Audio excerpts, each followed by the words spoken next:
بسم اللہ الرحمن الرحیم۔ ماہنامہ عبقری اور شیخ الوظائف کے درس نے عزت بچا دی۔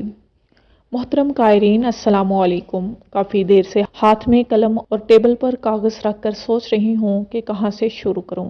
یہ لکھتے ہوئے ندامت سے میرے ہاتھ کانپ رہے ہیں کہ میں بہت گناہ گار ہوں، میں گناہوں سے لتھڑی ہوئی ہوں۔ میں نے چھوٹی سی عمر میں بہت بڑے بڑے گناہ کر لیے۔ میں بہت خوبصورت اور جاذب نظر ہوں، بس میں نے اسی کو اپنا ہتھیار بنایا۔ میں نے جس کو چاہا اپنی انگلیوں پر نچایا۔ میرا ادنا ترین گناہ یہ ہے کہ میں نامحرم لڑکوں سے صبح شام اور ساری ساری رات گھٹیا اور غلیظ باتیں کرتی، ان کا مذاق اڑاتی، انہیں بیوقوف بناتی، ان سے بیلنس منگواتی، انٹرنیٹ پیکیجز لگاتی۔ نہ جانے کیوں میں ان دنوں بہت خوش تھی۔ مجھے لگتا تھا ساری دنیا بیوقوف ہے، ایک میں ہی دنیا کی سمجھدار ترین لڑکی ہوں۔ نہ جانے کتنوں سے محبت ہوئی اور کتنوں کو پاؤں کی نوک پر رکھ کر ٹھوکر لگا دی۔ پھر نام نہاد محبت میں بھی مبتلا ہوئی۔ مجھے بھی کسی نے خوب بیوقوف بنایا۔ میں بھی اس کی ہر بات آنکھیں بند کر کے بنا سوچے سمجھے مانتی۔ میرے بابا 1 سال پہلے گھر میں ماہنامہ عبقری لے کر آئے، پڑھا اور پڑھ کر ایک سائڈ پر رکھ دیا اور اپنی اسی گناہ کی دنیا میں مشغول رہی۔ مجھے اس نے دھوکہ دیا، چند دن افسوس ہوا، پھر نئی دوستی لگ گئی۔ میں ایک انتہائی دیانتدار گھر کی عزت ہوں۔ میں ہمیشہ سے یہ سوچتی تھی کہ کوئی امیر لڑکا میرے عشق میں گرفتار ہوگا اور وہ میری زندگی بدل دے گا۔ میں گاڑیوں میں گھوموں گی، بڑا سا گھر ہوگا، اپنے غریب رشتہ داروں کے گھر بڑے ٹھاٹ سے جایا کروں گی۔ میرے غریب مجبور رشتہ دار جب میرے بڑے گھر میں آیا کریں گے تو میرا گھر، میرا رہن سہن، جیولری، فرنیچر دیکھ کر اپنی انگلیاں اپنے دانتوں سے کاٹ لیں گے۔ میں مہنگے مہنگے برانڈز کے کپڑے پہنا کروں گی، میرے شوہر میرا ہر طرح سے خیال رکھیں گے، میں جو کہوں وہ لا کر دیں گے۔ میری زندگی بہت خوشگوار ہوگی، ہر خوشی مجھے حاصل ہوگی۔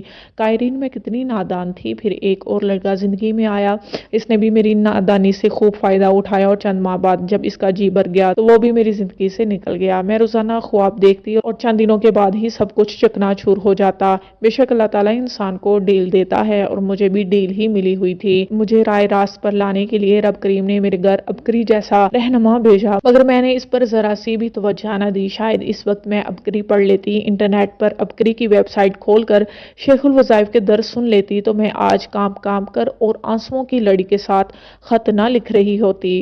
پھر ایک اور لڑکے سے دوستی ہوئی۔ میں اس سے صرف موبائل فون پر بات کرتی تھی، مگر اس کی ضد تھی کہ مجھے باہر ملو۔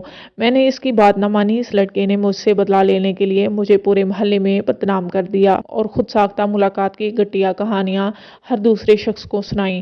میں کچھ نہ کر سکی۔ اس لڑکے نے چند دن محلے میں شور ڈالا اور پھر خود ہی ہر طرف خاموشی چھا گئی، حتیٰ کہ میرے ماں باپ، بہن بھائیوں سے کسی نے کوئی بات نہ کی۔ یہ میرے اللہ تعالیٰ کا کرم ہی ہے کہ مجھے بہت بڑے گناہ کبیرہ پر آمادہ کیا گیا۔ میری منتیں کی گئیں، منع کرنے پر بددعائیں دی گئیں، مگر میرے رب نے ہر بار بچا لیا۔ پھر میں نے عبقری کے جتنے بھی رسائل گھر میں موجود تھے ان کو پڑھنا شروع کیا۔ جیسے جیسے پڑھتی گئی میرے اندر سکون آتا گیا۔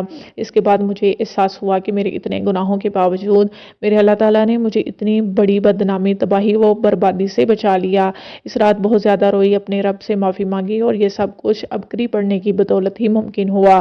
آج میں وہی ہوں جس کا کوئی دن بھی سوشل میڈیا اور موبائل فون پر گھر والوں سے چھپ چھپ کر امیر لڑکوں سے باتیں اور ان سے گفٹ بیلنسز وغیرہ منگوانے نہ گزرتا تھا، مگر اب میں بدل چکی ہوں، میری زندگی بدل چکی ہے۔ آج میرے تمام فیس بک اکاؤنٹس ختم ہو چکے ہیں، میری ساری تصاویر ڈیلیٹ ہو چکی ہیں۔ اب میرا سوشل میڈیا پر کسی بھی قسم کا کوئی اکاؤنٹ نہیں ہے۔ اب 6 ماہ ہو چکے ہیں کسی غیر محرم نے میری آواز تک نہیں سنی۔ 6 ماہ ہو چکے ہیں مسلسل عبقری کا رسالہ پڑھتی ہوں اور شیخ الوظائف کے درس سنتی ہوں۔ 6 ماہ ہو چکے ہیں گھر سے باہر نہیں نکلی۔ مجھے جو چاہیے ہوتا ہے اماں سے عرض کر دیتی ہوں، وہ لا دیتی ہیں، حتیٰ کہ میرا پرانا جوتا لے جا کر نیا اپنی مرضی کا لے آتی ہیں۔ میرے کپڑے میری بہن اماں کے ساتھ جا کر لے آتی ہیں۔ میری عبقری کے ساتھ دوستی اور لگاؤ کو دیکھتے ہوئے میرے ہمسائے میرا مذاق اڑاتی اور کہتی عبقری کچھ بھی نہیں ہے، یہ خالی ڈبہ ہے، اس کے وظائف بیکار ہیں، مگر میں ان باتوں کو دل پر نہیں لیتی۔ مجھے معلوم ہے کہ عبقری کیا ہے۔ اس عبقری نے مجھے گندگی سے نکال کر پاک صاف کیا ہے۔ بے شک ہدایت اللہ کریم کی طرف سے دی جاتی ہے، یہ ہر کسی کو میسر نہیں ہے۔ میں خوش نصیب ہوں جو مجھے عبقری ملا۔ کاش عبقری مجھ گناہ گار کو پہلے مل جاتا تو میری زندگی اتنی برباد نہ ہوتی، مگر مجھے خوشی ہے کہ مکمل برباد ہونے سے پہلے مجھے عبقری مل گیا۔ اب بیٹھتی سوچ رہی ہوں